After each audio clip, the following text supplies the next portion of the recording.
Yeah, thank you very much, ladies and gentlemen, for having me today. So today I would like to talk a little bit about an infrastructure project, what started several years ago in Germany, completely under the radar.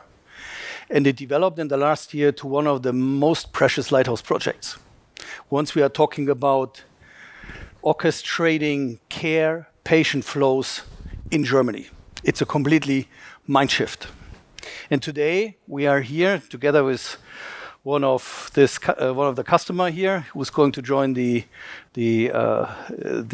round table later to talk a little bit about the insights. Okay. So, but before I would like to start, I would like to give you a little bit of, would like to connect a little bit AI and what I'm going to talk a little bit about today. So we believe that AI really improves outcomes. This is true, of course, if the data is structured, the quality is good, and we have the right large language models. But what we also should please make sure is we should not forget that we have to focus also on the underlying processes that we can bring AI to life. And when we are talking about bringing AI to life, I'm not talking about AI is going to help us to improve processes, whatever kind of processes. I'm talking about that these processes are being delivered and lived by people, by human beings. And these human beings are working in hospitals, in outpatient care settings, which needs to be attracted and need to see the value of what they do.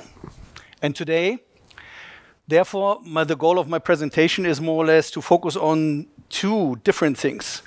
First of all, I would like to introduce you that command center who is going to manage these patient flows from admission to discharge, from discharge to outpatient care settings like elderly care centers or short elderly care, and how this infrastructure is enabling quality, transparency, and last but not least, throughput targets.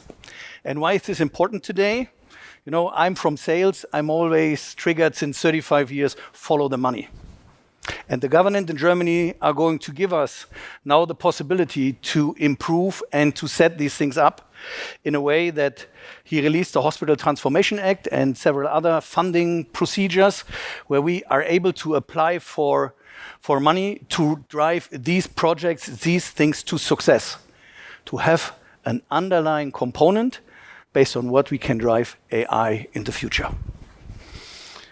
So for today, a little bit, I would like to talk 2 minutes about the changes in the hospital landscape in Germany. I think most of you are knowing them already, but what I want to talk about is I want to talk about a client or a hospital, a big community hospital, who was able to move forward in 2023 using funding, different funding to step into this new world by improving their processes and having an infrastructure in place which helps to improve outcomes and patient flows. And then last but not least, I will give you a little bit of an outlook of the roundtable discussion, what we want to have with you later on, where I'm going to invite you then. So let me open it. 3 points, very quick. So we have the new Hospital Reform Act, yesterday released, approved by the government, and the Hospital Improvement Act, which are more or less giving us a framework in Germany that we are able to ask for funding to improve processes and digitalizations in hospital in the next years up to 2035. Sorry. But what we can do now is you can already start applying for funding for your digitalization projects, whatever these projects are, and can ask for funding. And what we did that already with a customer, which I'm introducing you in a minute, to have funding for that project and have that financed. And we did that already with several others from other federal states, I think 7 or 8 already, who are asked for this funding. Last but not least, and this is the most important thing, when you talk about this funding, and if you want to have this Transformation Act funding, horrible German words, I know, sorry for that, but it's Germany, what shall I say, is you have to have in mind that these funding projects needs to improve and prove measurable outcomes. So that means you have to show the quality, safety, and throughput, what you are going to create by using this funding. And you can use for that different digitalization projects, from processes to AI. Today I'm talking about, and now fortunately I'm not giving you a TeleTracking sales presentation. I'm going to talk about the client, and I'm share with you real outcomes and real numbers, what he was able to achieve between December 2023 and last month. So let's say around 20 months. And this hospital, as I said, started in 2023, was using the Future Act funding, setting this up to build this infrastructure. And building this infrastructure means he was building a command center based on medical people, nursing, environmental people, from bed cleaning to transportation service, to manage the whole hospital flow in the hospital. As I said, from admission to discharge, from discharge to outpatient care. And now we are, at the moment, it is a 1,400 bed hospital. It has 2 different locations. We rolled it out in 1 complete location at the moment. This is also the results, what I'm sharing with you today. And the second one is coming, I think, in the next 1 or 2 years. And for that, we also asked for this Transformation Act funding already to drive this project forward and to success. And only because we're talking a lot about our AI, most of the budget what the customer got to build and buy own AI solutions for the hospital came from the savings and the additional revenue what this project was providing. And I'm talking about 7-digit additional revenue per year. I show you how it works. So, but before that, you need to understand where this hospital is coming from. This hospital is coming from a very, very challenging environment. And the problem was that, and what they was asking at that time, when they wanted to build this command center, how to stabilize patient flow end to end. That means at that time, patients were stuck in the admission, and the patient journey was not standardized. Second, the question was how much capacity to demand in real time is really needed in that hospital to make their numbers and, let me say, to meet the requirements of the health insurance who's going to pay the party at the end of the day.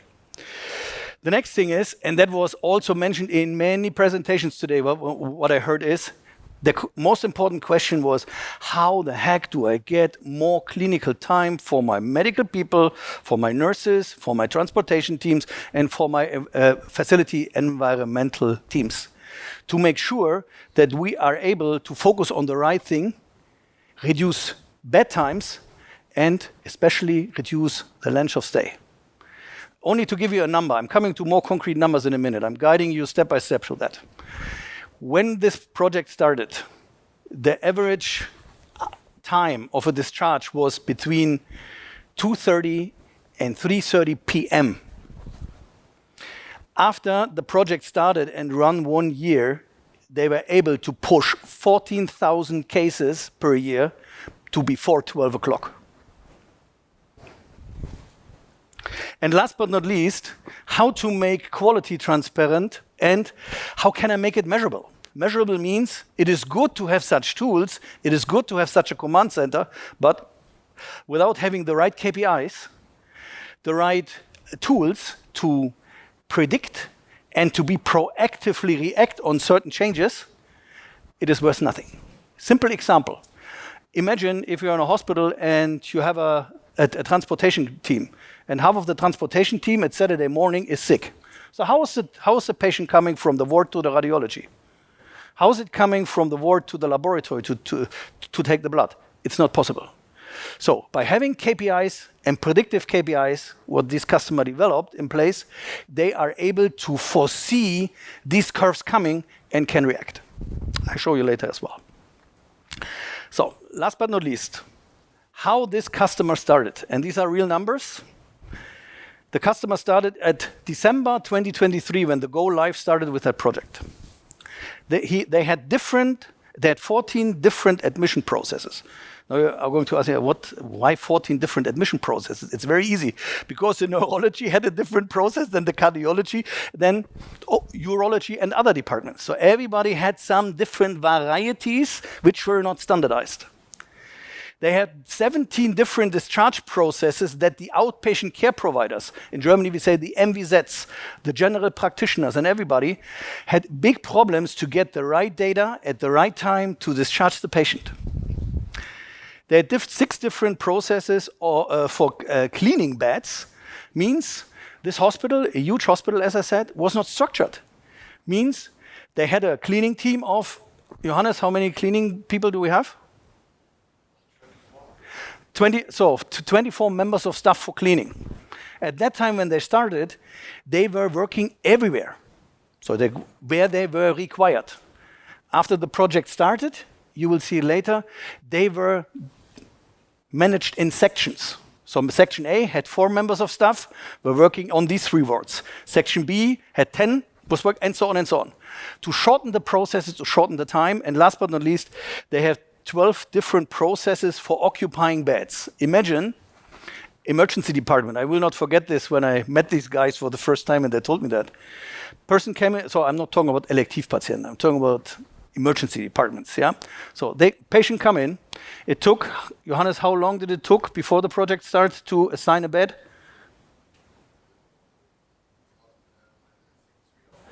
3 to 4 hours. So this patient was being treated and was lying 3 to 4 hours in the emergency department. The numbers, what I'm going to show you later, is it is reduced to under 1 hour. No. Where are we now? And this is now the results, what I'm sharing with you in a couple of minutes. With process optimization driven by a command center, which is available 364 days per year, 24 hours and 7 days per week. Christmas, Easter, all bank holidays included. They were able to reduce from 14 to 2 different admission processes, from 17 discharge processes to 2, from 6 processes of cleaning bed to 1 significant one, and last but not least, from 12 different back occupancy processes to, last but not least, 3 within 20 months. So the question is now, by seeing all these numbers, how was this customer able to meet these challenges and to be future ready? So now the customer have this in place. He improved his processes, and now he's going to improve his IT and infrastructure step by step, even more AI, more predictive analytics, and so on and so on. So what he did the completely opposite thing. First, have the processes in place. First, have the things organized. And then, we were talking about layers on a different table today. The next layer is then put the associated solutions to it who help to drive change. So what you see here is a picture of the command center of this hospital. As I said, you don't see this side, so they are also on this side. In the front line, first row, you have the nursing and the medical people. In the second, you have the transportation team, and unfortunately, you only see it like here. You have the cleaning team, the environmental service team sitting there and working with the hospital. The main focus of this command center is dispatch, management of patient flows, real-time support for admission, as I said before, throughput, and especially improve the discharge processes to have it smoother to the outpatient care providers. Visibility of patient transport means the information comes into the in the command center, and the command center is going to assign this transport. So for example, please transport service, bring the patient, I make an easy example, bring the patient from the ward to X-ray, for example. Then a workflow starts, and this workflow triggers an app. Every single transport team, every single environmental team, and even the nurses on the ward have an own app where they can trigger in real time what is this command center doing.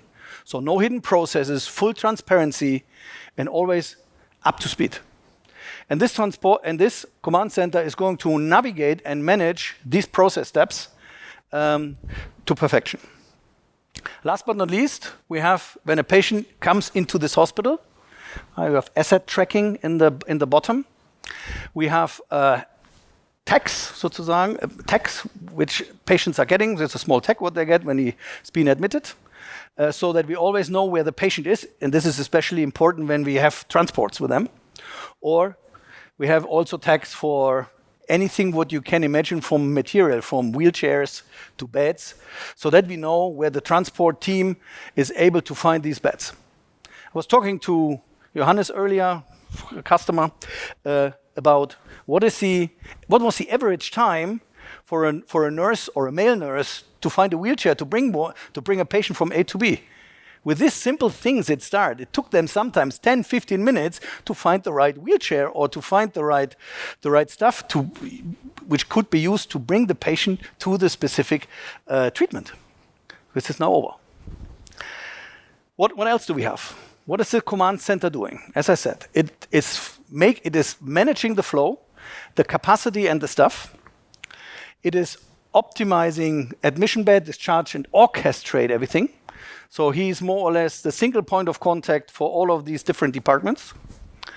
And the really, really good thing, and this is what you see on the right-hand side, is these big screens are real-time screens where you see every single movement in the hospital in real time.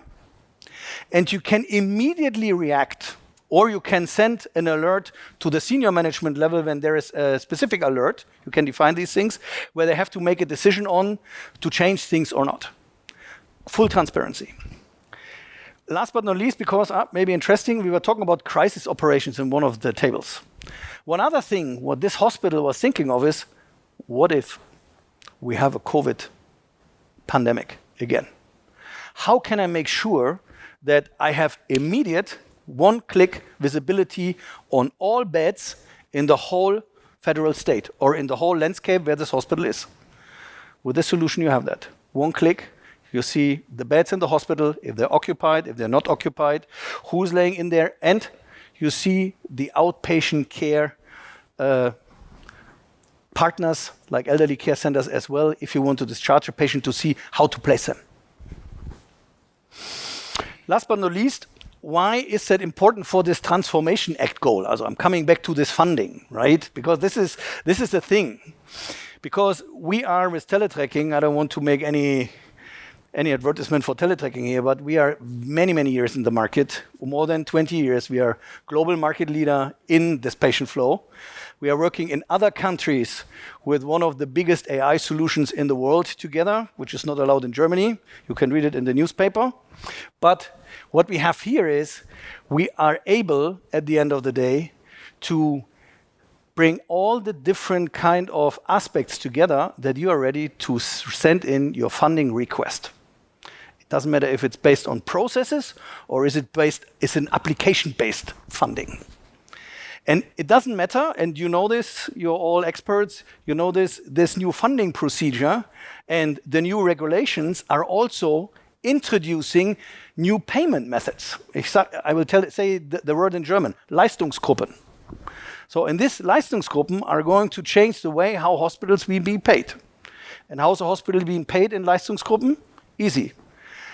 Based on the process quality first. So, coming back, what did we achieve? Coming to numbers, to really numbers, okay? So, what we achieved since 2023. So, we achieved in the first year, not so much, saving effects of around 400,000 euros in 2024. That was only because we were able to standardize the processes and manage this via this command center. On top of that, in 2024, it was November 2024, December, we outlined and understood that because we were bringing the length of stay, the discharge time before 12 o'clock, that we were able to significantly reduce the stay of the hospital, the duration of the patient by 0.25 days, which was more leading in 2024 to more than 1.7 million additional revenue. In Germany, we are talking about Umsatz und Mehrerlöse. I'm talking about Mehrerlöse. So what does this hospital did? Clever guys. They were discharging a patient, and they were placing before 12, and they were placing in the afternoon after it got cleaned, after the transportation team managed everything. They were able to place this bed with another patient which had a higher DRG. So you have more revenue instead of mehr Umsatz. Last but not least, projection for this year, for 2025. Just asked the customer before my speech today, Johannes, we are on the go to double what we had in 2024. So we are around more or less 800,000 to 1 million. And we have projections from the customer itself. This is not a TeleTracking number now, that we are having a several million process improvement cost savings from 2026 onwards. What additional effects we were able to achieve? I was talking about this reduction of length of stay by 0.25 days. This were 520 additional cases or patients, how you say it or see it, which we could place. Johannes, you told me this a minute ago, the real number of the patients who would be eligible to be discharged before 12 was 14,100. So we have a very, very big room for improvement. And this is what the hospital is now doing. And this is where all these crazy numbers are coming from. And for 2025, I said we are aiming for half a day less, which is absolutely outstanding. Next, some soft factors which we can grab better. What we did in 1 year, the transportation orders which were not cancelled were improved by 26%. Unpunctual transport, so not in time, let's say it like that, were reduced by 27%. Schedule deviation, that means we have to reschedule because the patient is not early enough there, and so on, reduced by 24 minutes. And last but not least, cancellations at all, so patient is not coming, were reduced by nearly half. Looking at the emergency room improvement, so we could give you improvement results for any different unit in that hospital. But we choose this because I think this is massive, because this is one of the biggest achievements what they had. They had total transfers in 2024 to 2025, 860, and because a lot of things are automated, processes are going smoother, and the command center is navigating the patient through all of this, we were increasing it by 27%, and the transfer day is also being increased, the same as the busy time, we reduced it, and the ready-to-move bed occupancy. Ready to move, in our language or in the language of the customer, is the moment when the bed is ready and the patient can move from the emergency room to the ward. This is the number what Johannes mentioned earlier, this 1 hour something. And last but not least, only giving you a fourth example, there are tons of others, but I think these are really impressive numbers. This is not a logistics solution. Don't get me wrong, it's a patient flow solution. Okay, it is also including logistics, like whatever, from wheelchair to machine, what you need for breathing, let's say it like that. But we were also able to improve this logistics, especially the cleaning stuff, and the average cleaning time from 66 minutes to 11 minutes. It is faster available, and if it's faster available, the patient can be discharged earlier, means more revenue. And because I can place this bed, this ward, this room at the same day twice. And the cancellation rate was really significantly reduced. Last but not least, bringing everything together a little bit. The most important thing is if you want to drive these things to success, and if you want to be AI ready and tailor your processes, you need to be aware that you have to create transparency. And transparency means who is doing what, by when, with which results. And this leads at the end of the day to a predictable situation where you can start predicting certain events coming, where a command center with KPIs and so on can in real time react by itself or in conjunction with the leading medical teams, with the leading hospital teams, with the people in charge. If it's predictable, we can also say that we are going to gain new insights, and new insights gaining is what? Easy. It's a foundation to growth. No insights, no new insights, no growth. And this leads at the end of the day, if you have these insights, to more flexibility.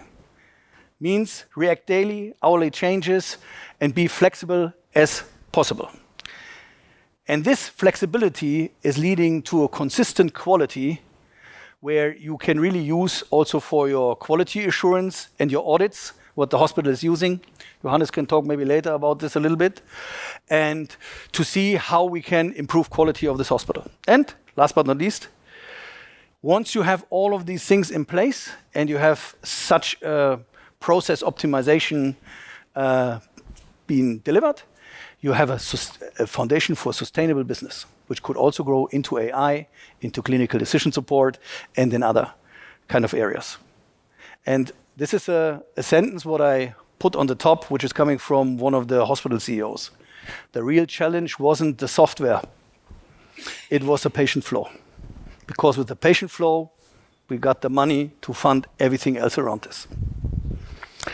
What's next? Coming to the end. I'm inviting you to a roundtable with Johannes Reims. Johannes Reims, leading project manager of this hospital, and he is as well the co-lead of that command center. So he's the, sorry Johannes, he's the brain.